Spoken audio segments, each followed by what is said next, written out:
Maseches Shekalim.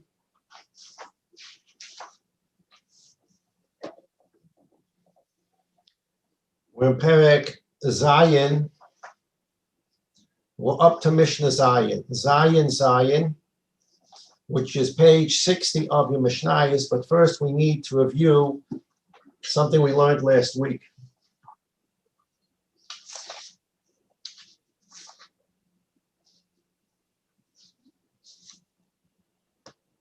Last week we learned in Perek Zayin, we're learning about if you find meat in Yerushalayim, you find meat in the Beis Hamikdash, what kind of meat is it? Is it kachim? Is it kachim? What is it? What kind of kachim is it? And then in Mishnah Dalet, on page 57, the Mishnah discussed what happens if you find an animal, the kind of animal that can be used as a carbon, and it's lost in the street. And you find this animal in Yerushalayim or in the outskirts of Yerushalayim, the distance being Migdal Eder. That's a picture on page 58. Migdal Eder was a place outside Yerushalayim. Let's make believe it was a mile outside Yerushalayim. Then you go east, west, north, south, 1 mile, draw a circle, and that's called the Migdal Eder area.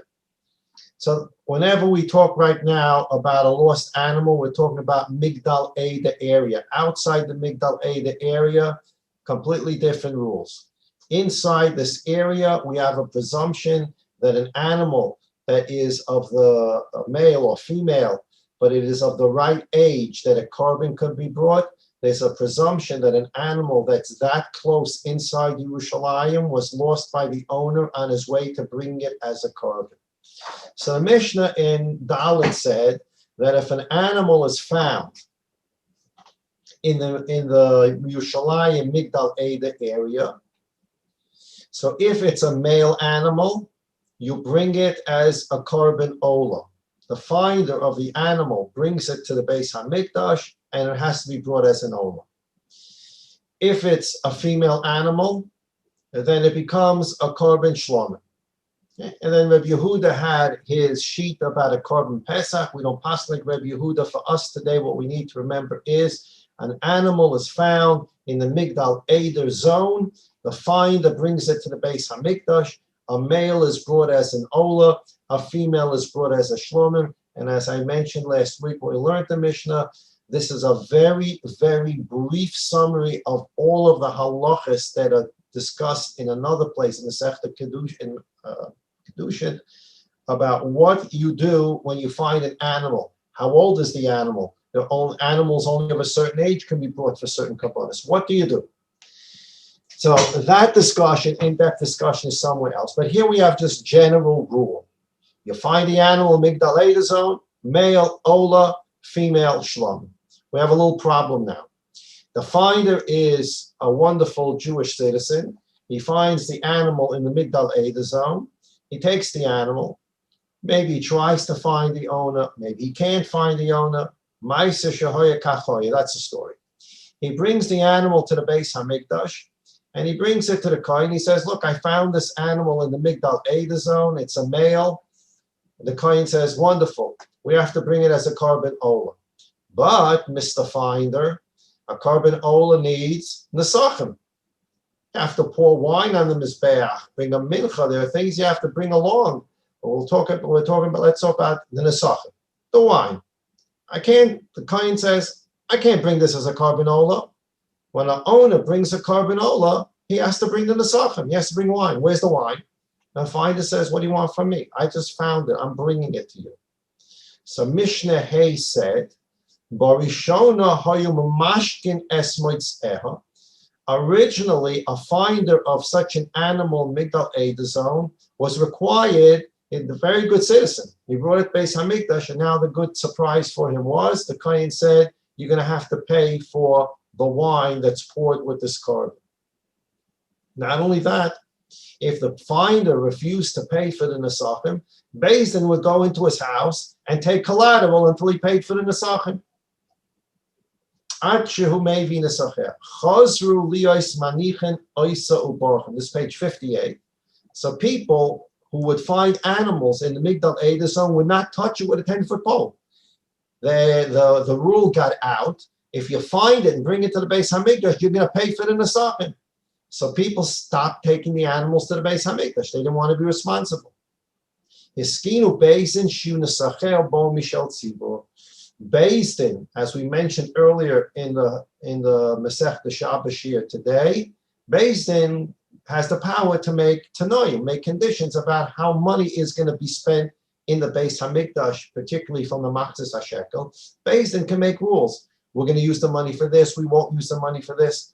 So when people stopped taking, people who found animals in the Migdal Eder zone stopped bringing the animals to the Beis Hamikdash, they wouldn't be forced to pay for the Nesachim. So Beis Din said, listen, Mr. Finder, don't worry about it. Bring the animal to the Beis Hamikdash. We'll bring it as an Ola. And Eskinu Beis Yunasacher Bo Mishal Tzibur. Beis Din made a takana that the Nesachim will be paid off, that we paid for, the one we paid for from Machzis HaShekel type money. Mishnah Vav, we learned last week. Amar Rabbi Shimon, Shiva Devarim Hiskinu Beis Din. Beis Din made 7 similar takonos. Altogether, there are 7 takonos that Beis Din made about money being used in the Beis Hamikdash to keep the avoda going in order to avoid, these are takonos that Beis Din made to avoid problems that were occurring. The first problem, and Reb Shimon says there are 7 such takonos. The first takon is the one we just learned. The finder of an animal in the Migdal Eder zone brings the animal to the Beis Hamikdash, and the Beis Hamikdash, the Machzis HaShekel, will pay for the Nesachim. This is one of them, the one we just learned about, Migdal Eder zone. Number 2, Nachri shashilach oilosay memedinas hayom v'shilach imon nesachim krev mishaloi v'mlach krev mishal tzibur. A guy sent he wants to bring a carbon ola. We know that a guy can bring a carbon ola as long as it's not a carbon chiyuv. Machlekes, what a guy can bring or what he can't bring. We learned about this early in the Masechta, but something that's nidr v'nidr, something that a person can bring on his own voluntarily, an ola. So let's learn only an ola. So the guy says, I want this ola to be brought in the Jewish Beis Hamikdash. It's brought in the Jewish Beis Hamikdash. And this guy sent with it the necessary money for wine. The Mefarshim point out that we're talking about money here. The guy, the Mishnah says, a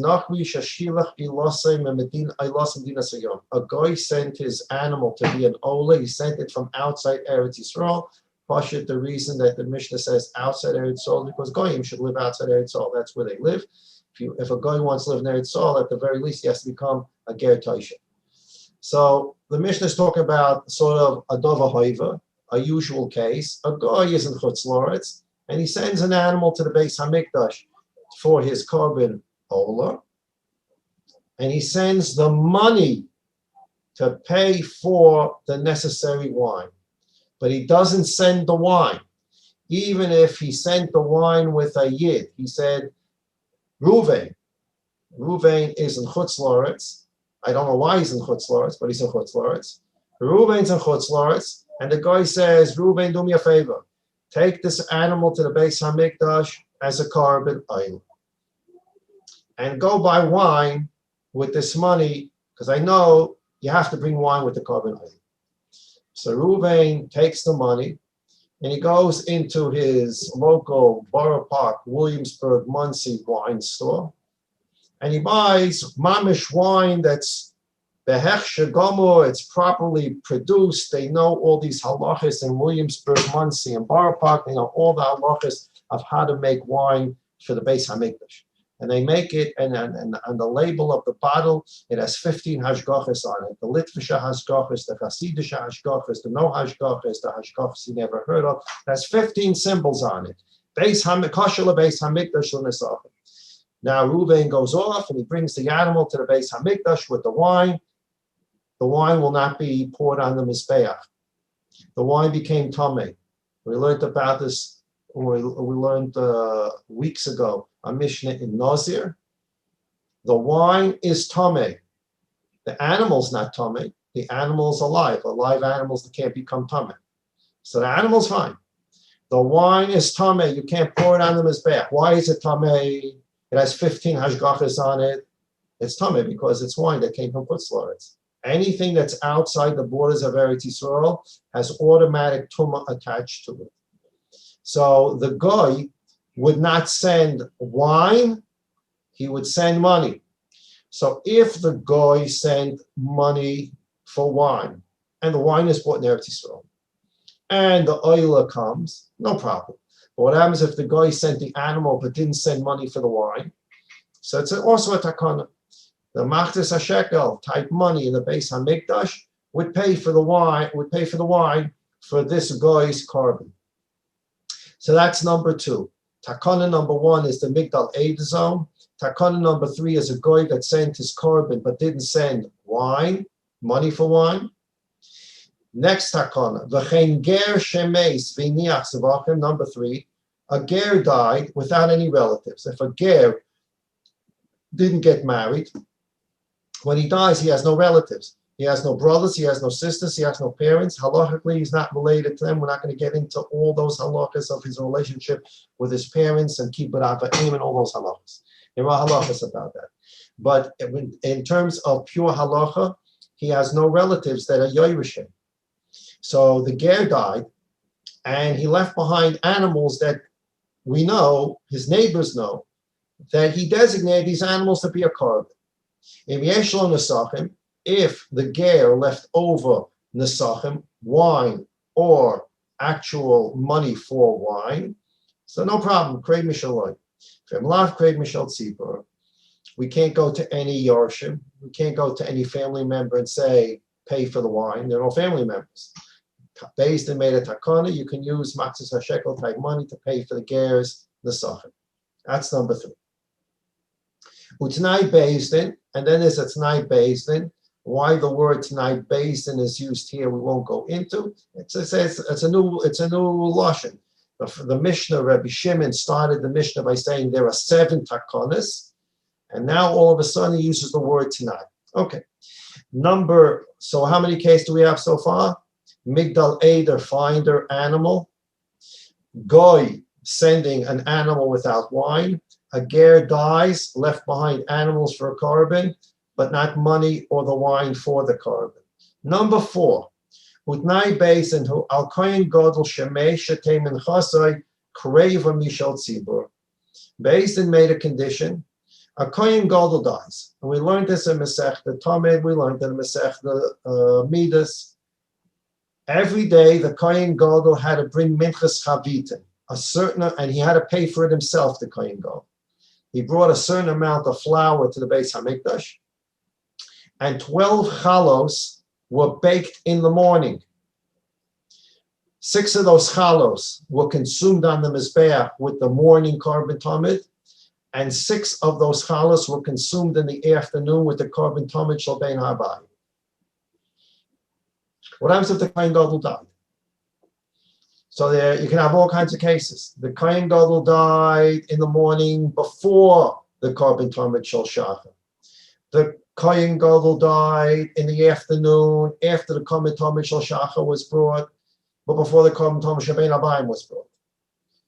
Or the kohen gadol died before any of them were brought. You can have all kinds of cases. Okay. Let's say case number 1. Kohen gadol came to the Beis Hamikdash with his flour.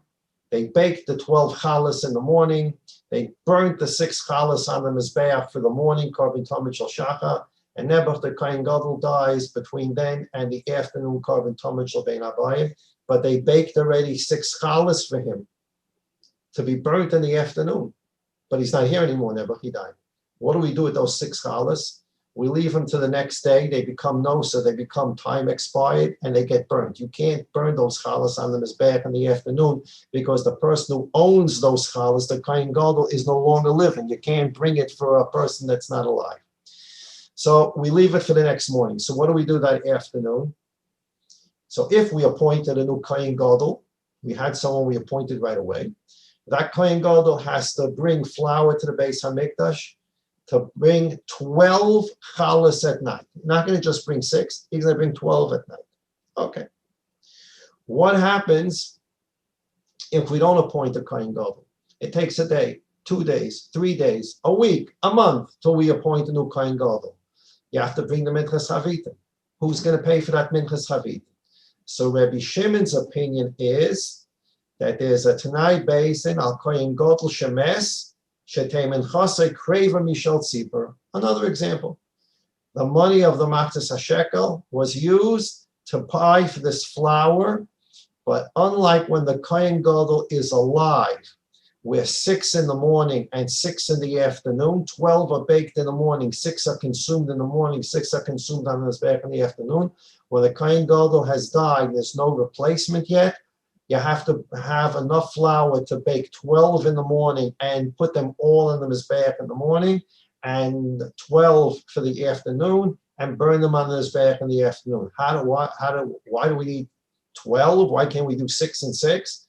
We learn it out from a pasuk that when the Kohen Gadol dies, instead of 6 in the morning, 6 in the afternoon, it's 12 in the morning, 12 in the afternoon. Okay. Now, while the Kohen Gadol, after he died, we don't have a new Kohen Gadol. Who's going to pay for 24 challahs, 12 for the morning and 12 in the afternoon? Who's going to pay for all that flour? So Rabbi Shimon holds this was also a takana. It's kreva mishal tzibur. Matzes HaShekel type money paid for this. Rabbi Yehuda disagrees. Rabbi Yehuda says mishal yorshim. You go to the yorshim of the Kohen Gadol who died. You say, listen, until we can find a replacement for your father, you have to pay for the 12 challahs in the morning and the 12 challahs in the afternoon. There is no difference of opinion between Rabbi Shimon, the first opinion, and Rabbi Yehuda, the second opinion. There's no difference of opinion about how many challahs are brought after the Kohen Gadol dies and before new Kohen Gadol is appointed. When there's no Kohen Gadol Nebuch, so that you have to bring 12 in the morning and 12 in the afternoon. When the Kohen Gadol is alive, 6 in the morning, 6 in the afternoon. When the Kohen Gadol has died, there's no replacement, 12 in the morning, 12 in the afternoon. There's no machlokas about that. No disagreement. The question is, who's going to pay for the 12 in the morning and 12 in the afternoon? So the first opinion of the Mishnah, Rabbi Shimon said, we're going to take Matzes HaShekel type money and we're going to pay for the 24 challahs. Rabbi Yehuda says nothing doing. We're going to take the money from the Yorshim of the Kohen Gadol who Nebuch died, and they're going to pay for it till we appoint a replacement. Ushlema hoisa kreva. This is the final statement. It was completely consumed. The 12 challahs were not split 6 and 6. The 12 were completely consumed. 12 in the morning, 12 in the afternoon, until a replacement could be found. Okay, so how many takanas do we have so far? The finder of an animal in the Migdal Eder zone, a guy that sent an olah but didn't send wine, a ger that died and left behind karbonis but didn't leave wine, and a Kohen Gadol who died, and now we have to pay for his minchas havita. So we have 4 takanas. Now, so we only have 4. But the Mishnah Vav said that Reb Shimon said there are 7, so we're missing 3. So now we're up to Mishnah Zion. This is our new Mishnah for today. Mishnah Zion says the last 3 takanas, so we'll have 7. Al HaMelech. Beis Din made a takana about the salt. The salt that was purchased with Matzes HaShekel type money.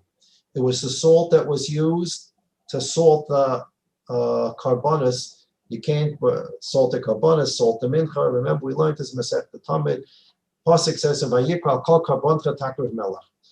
There's a bris melach, a covenant of salt, that anything that's burnt on the mizbeach has to have salt in it. Anything that's poured on the mizbeach, brought on the mizbeach, except for the wine and the oil. You don't add salt to wine and the oil. But a flour offering has to have salt. Everything that's burnt on the mizbeach has to have salt. And that's a carbon, that's a bris melach. Where did that bris melach come from? So we spoke about this numerous times. Rashi and Parshas Vayikra tells us, Chazorah, for the Bereshit year. On day 2, when God was creating the world, he said, Yehi rakia b'soch hamayim. Let there be a firmament between the water. The whole universe was one big glob of water. And the Ribono Shel Olam said, let there be a firmament, some kind of partition between the water. So there became now water above and water below and empty space in between the waters. The water below, which we look at as like the oceans, the water below, he started complaining to HaKadosh Baruch Hu. What happened to me here? I used to be part of this huge glob of water that was all in front of your Kisei HaKavod. And now, in a millisecond, I'm all the way down here, and the other water is all the way up there, still in front of the Kisei HaKavod. What has happened to me? Anam be'ina l'mehever kama malka. I want to go back upstairs and be in front of the Kisei HaKavod. So Ribono Shel Olam said, you're right, and I have to do something for you, you Mayim Tachtonim, the water on planet Earth. So what we'll do is as follows. I will console you. Water will be poured on the Mizbeach on Sukkot, and salt will have to be brought on every korban that's brought on the Mizbeach. And where does salt come from? Good old time salt. You took salt water, put it in a bathtub, put it in the sun. The water, the water basically evaporated, and you're left with a tub of salt. That's salt water. So where does the salt come from? From water. So Ribono Shel Olam said the water that's on planet Earth deserves consolation because I split it from the water above. And so now your water below can go on the Mizbeach on Sukkot, and you go on the Mizbeach through salt on every korban. So on every korban, you have to put salt. The salt was brought with Maseches HaShekel type money. Remember, we learned that there's all types of Maseches HaShekel. That's why I use the word type. There's all kinds of Maseches HaShekel money.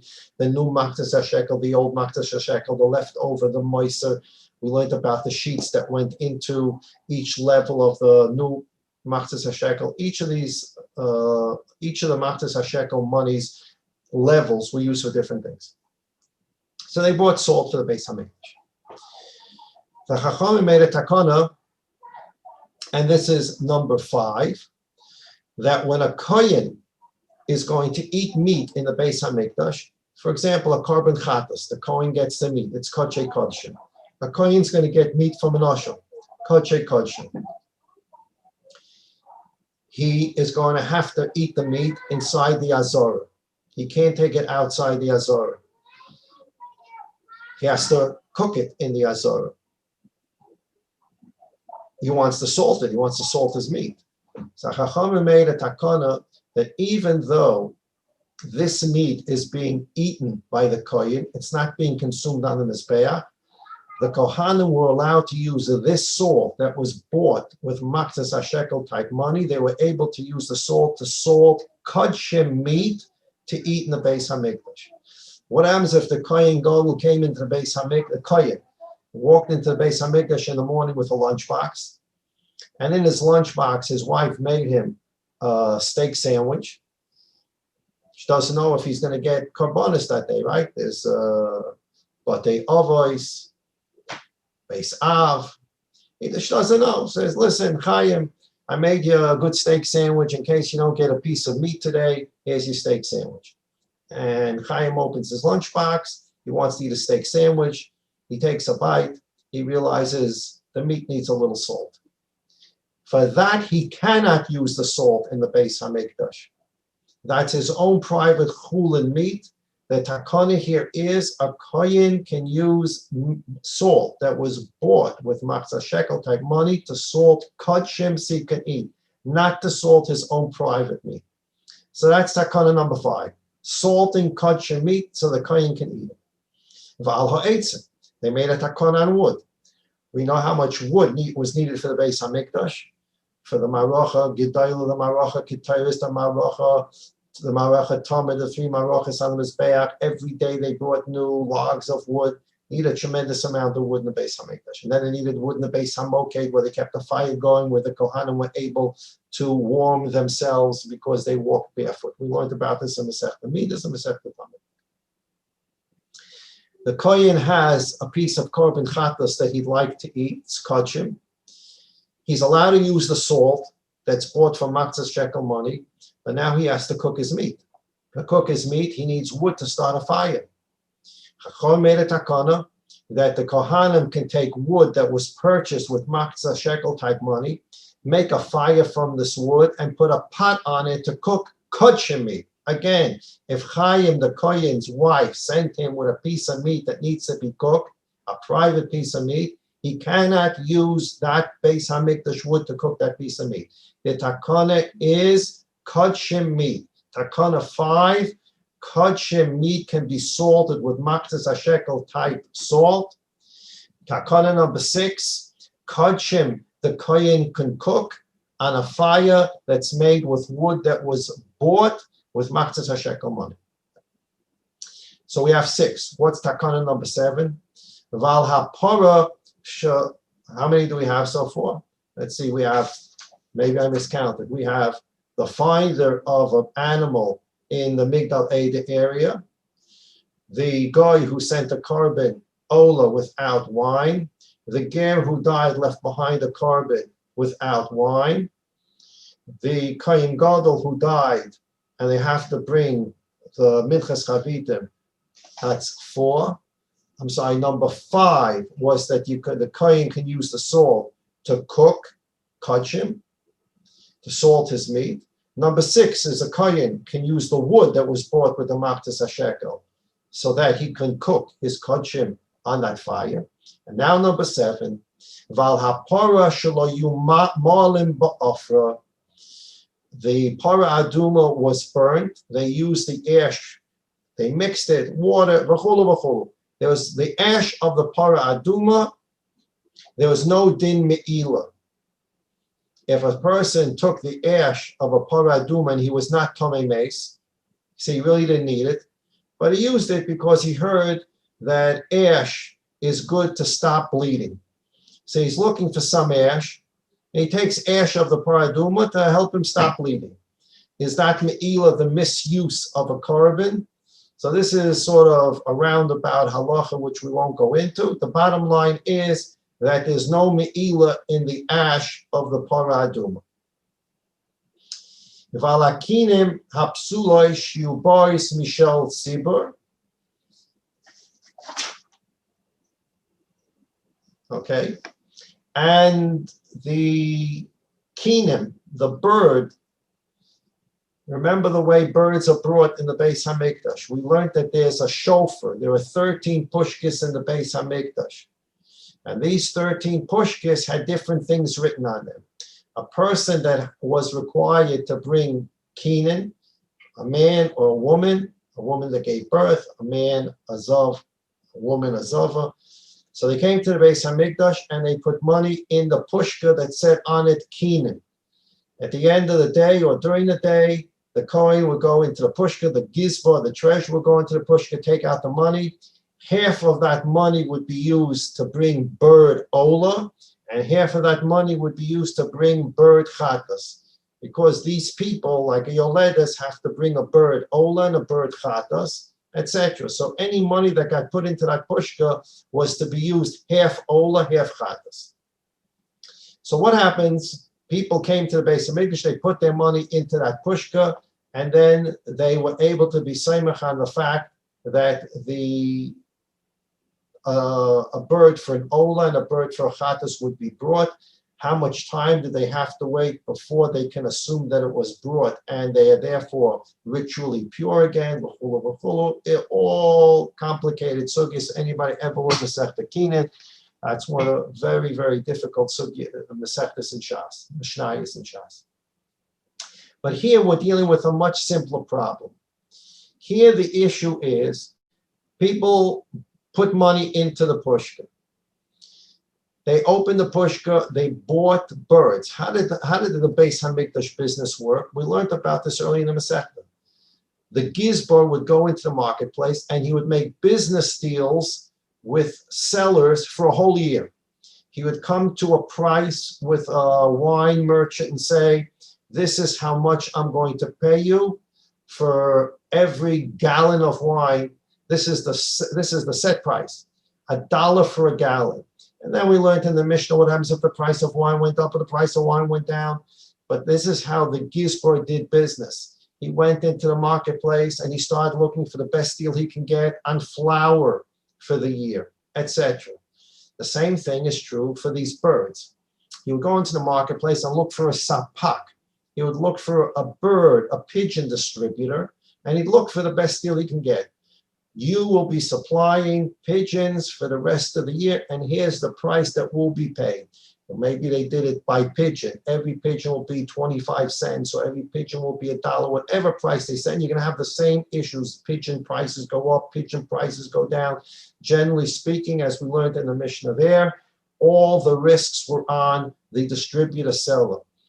If the price went down, the price went up, the loss was always on the seller, and this wasn't a scam, because this is like writing a contract. From the very get-go, sellers to the Beis HaMikdash knew that it's a very nice thing to sell to the Beis HaMikdash, and there's a constant need of wine and flour and pigeons, so you have a customer who's going to be there for a whole year. However, you understand that part of this contract is if prices go up or prices go down, you, seller, distributor, will bear the loss. It's not a surprise to him. He knows this going into the deal. So what happens? They have a sapak, they have a distributor of pigeons. This distributor of pigeons says $1 a pigeon, whatever it is. One day the Gizbor comes and says, here's $10, I need 10 pigeons. And they take the 10 pigeons, they bring it to the Beis HaMikdash. 5 are going to be an ola, 5 are going to be a chatas. As it turns out, the Kohen Gadol nips the head of the pigeon, right? There's no shechit on a pigeon, it's malika. He does the malika in the Beis HaMikdash, and it turns out that the pigeon is puzzle. There's something that makes this pigeon puzzle. It's damaged on the inside, whatever the case is, it's puzzle. Who takes that loss? The rule was that if the pigeon, when after the Kohen Gadol nipped it with his nail, turns out the pigeon's puzzle, you don't go back to the seller. The Beis HaMikdash money, Machzah shekel money, has to go out and buy a replacement pigeon. Rabbi Yossi says, no, that's not a takana. HaMasapik es hakinin, Masapik es hapsula. It's the regular rule. Whoever is the supplier, distributor, seller of pigeons for the Beis HaMikdash, you go back to him and you tell him, one of the birds, one of the pigeons you sold me was puzzle, and you have to give me a new one. That's Rabbi Yossi's shita. The first sheet in the Mishnah is that the Beis HaMikdash would pay for this loss. The halacha is like Rabbi Yossi, that this follows the same pattern of the other rules.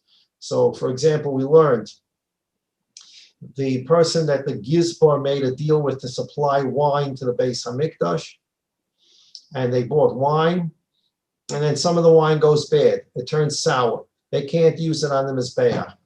Whose loss is that? The distributor. The Gizbor goes back to the distributor, says, here's this wine. It went bad. We can't use it on the Mizbeach. Replace it. And he will replace it. That's part of the bargain. That's part of the deal. If it went bad, the wine, he's going to replace it. And Rabbi Yossi says the same thing is true for the pigeons. The supplier of the pigeons, part of his deal is, if a pigeon's found to be puzzle, you go back to him and he has to replace it. The Beis HaMikdash is not going to pay for it. And the halacha is like that. The halacha is like Rabbi Yossi. Okay, so that's our Mishnah for today. Blineda will start. See, tomorrow's schedule is Monday, so we're going to be doing Shekalim tomorrow. We're going to start Perek Ches. Perek Ches is the last Perek in Shekalim. Very exciting. Again, this Perek, you can see that we're going off onto sort of different subjects here. We're not really doing Shekalim any longer because we went off on a halacha. If you remember last week, there was a question: if you find the money in the Beis HaMikdash between the pushkas, there are 13 pushkas, and there's money on the floor between the Machzis HaShekel Pushkin and another Pushka, which Pushka does the money belong to? And from that rule of finding money on the floor between Pushkas, we went to what happens if you find meat on the floor in the Beis HaMikdash? What happens if you find meat in Yerushalayim? What happens if you find a live animal in the Migdal Eder zone? From there we went, oh, by the way, not only is there a takana on the wine in the Migdal Eder zone, there's 7 more takanas. So we learned about those 7 takanas. And now we're going to learn Yet Shem for the portion of Perek Ches, certain hilchos Tumah and Tahara, which we won't go into in great depth. And with that, we will conclude Maseches Shekalim Be'ezus Hashem probably next week. May Hashem will make a siyum b'shah tova u'mitzlachas.